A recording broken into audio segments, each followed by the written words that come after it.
స్థూల శరీరం కంటే స్థూల శరీరం 100 సంవత్సరాల లోపు ఉండొచ్చు.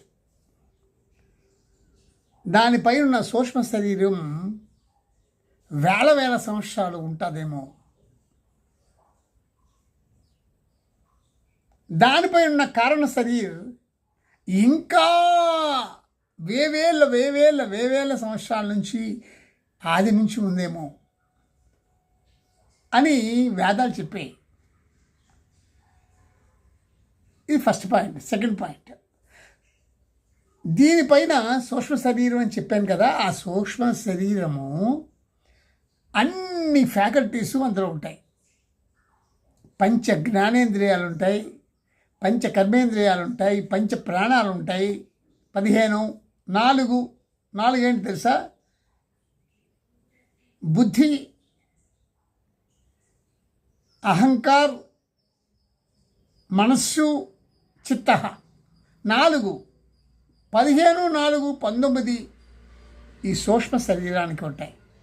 అయితే సార్ దానికి చేతులు, కాళ్ళు, కళ్ళు, ముక్కు ఏవి లేవు కదా, జ్ఞానేంద్రియాలు ఉన్నాయని చెప్తున్నారు. అవేవి ఉండవు.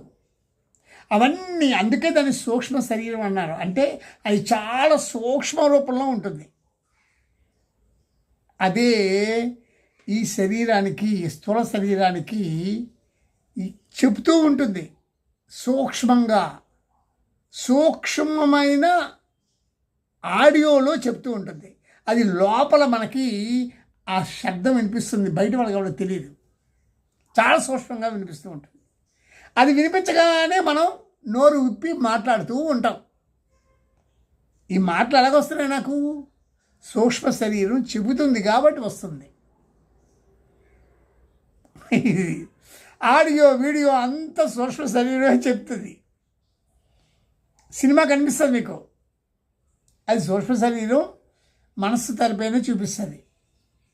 దాని ప్రకారంగా మీకు ఆదేశాలు ఇస్తుంది సూక్ష్మ శరీరమే.